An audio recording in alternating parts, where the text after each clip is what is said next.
First Vice Chairman, Charlie Giroux, and CPAC Board Member, McLaughlin & Associates, Jim McLaughlin.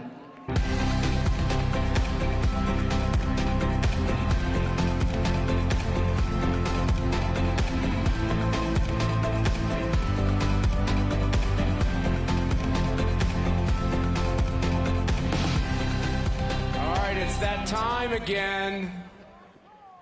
It's that time. I don't know if anybody's been, is there an unofficial poll out there about what the conservative movement, which we now call Americans Who Love America, what they think about things? I'm honored to be up here on the stage with all three of our guests, but our Vice Chairman, Charlie Giroux, and a fellow board member, Jim McLaughlin. And Jim, you have some results. That's what I hear. I can't tell you how many people have asked me, when's the straw poll coming out? When's the straw poll coming out? And we've never seen this kind of excitement for the straw poll. And it's actually kind of amazing being a non-presidential year. So with that said, without further ado, and the other thing is this, these numbers, they speak for themselves. And you're going to see it, I guess, because you guys are the ones that voted, you're going to agree with them. But here we go. And just so everybody knows, for a non-presidential year, this was literally a historic turnout where we had over 2,500 people actually come out and vote and make their voices be heard. And I'll tell you, one of the things I've learned is walking around here at CPAC, people want to be heard. Do you approve or disapprove of President Trump? 97%.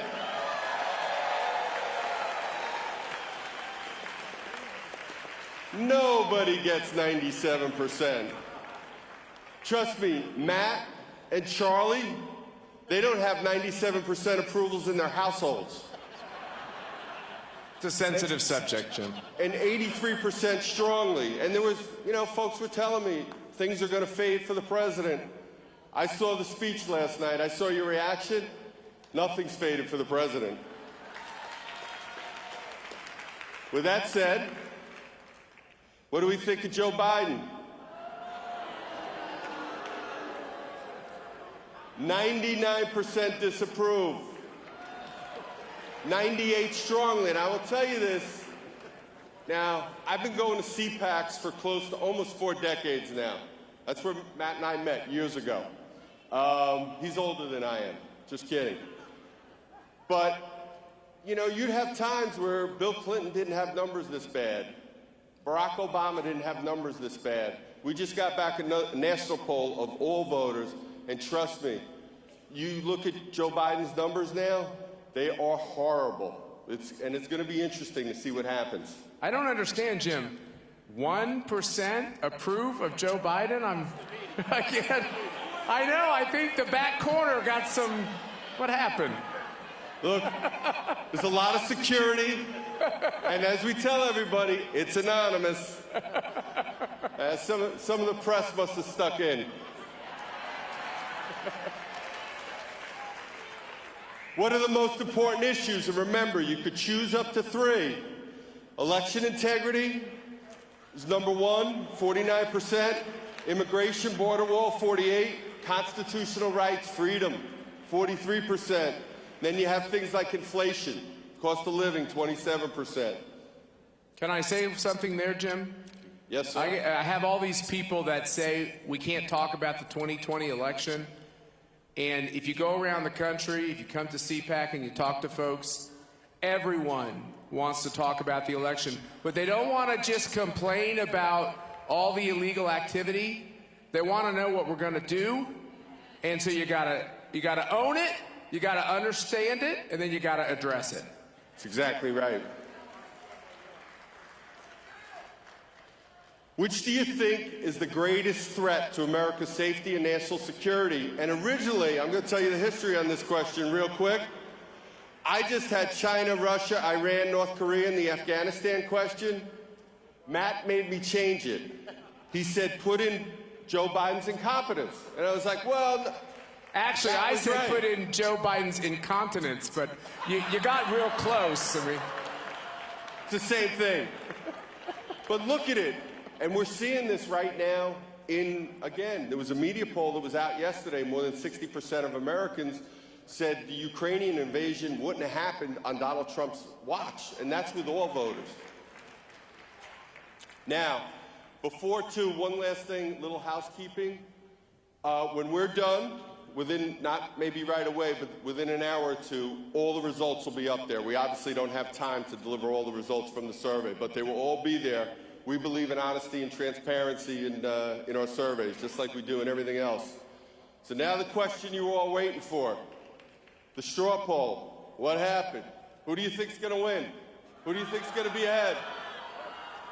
Who? Chris Christie.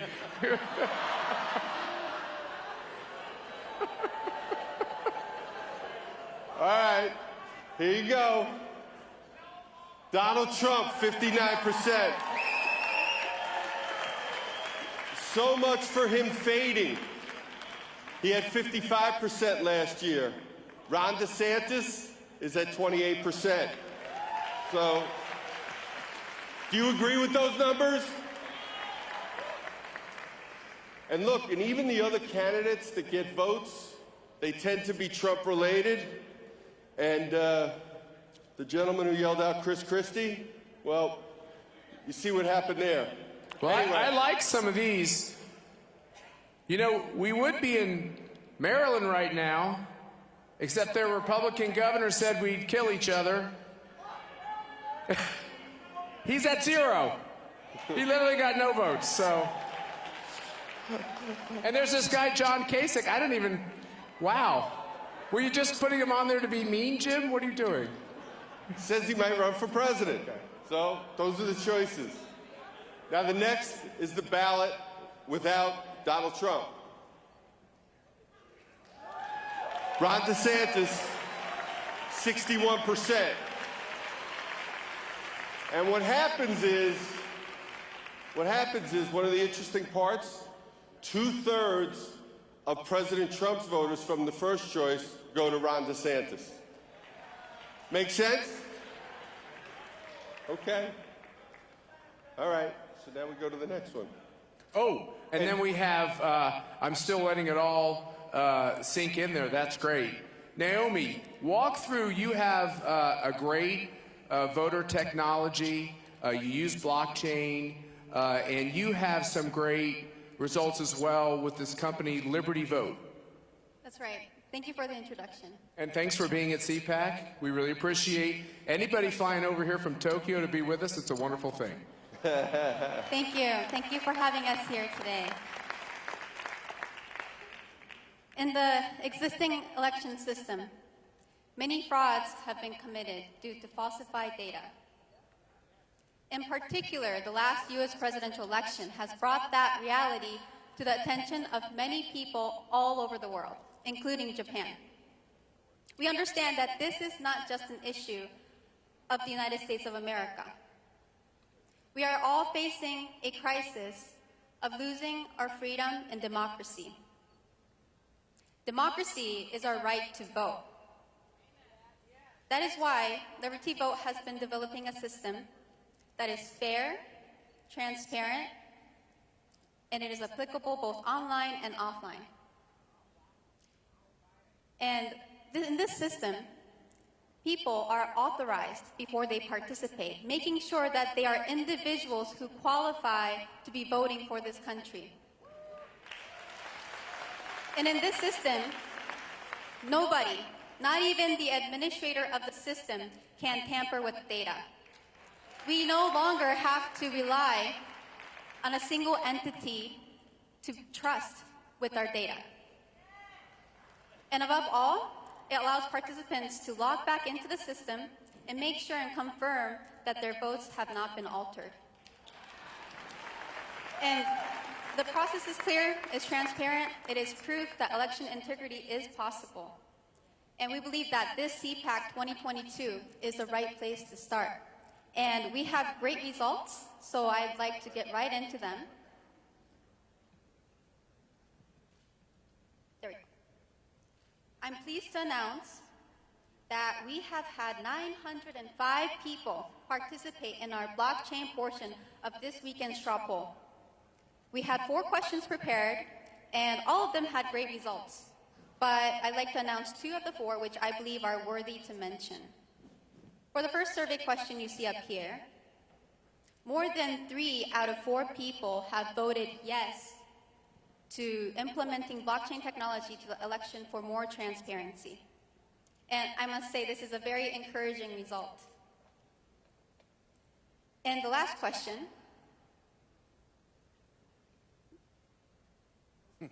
thank you, whether conservatives need to be more active in virtual spaces such as the metaverse to fight against the big tech. An outstanding 93.2% have voted yes. And as Jim had mentioned earlier, all of these results will be on CPAC website later. We're so happy with the results, and it is such an honor to be here. Once again, thank you to all of those who participated, took the time in the blockchain portion of the survey. 1 person, 1 vote. For eternal world peace, let's make those votes count. Amen. Thank you, Naomi. Thank you for everything you're doing to restore this idea that there's a sacredness to elections. Jim, thank you for your great results. I think you all know that Donald Trump Jr. is in the House. He'll be talking to you shortly. We have other great things to come, so stay with us. Thank you, everyone. Thank you.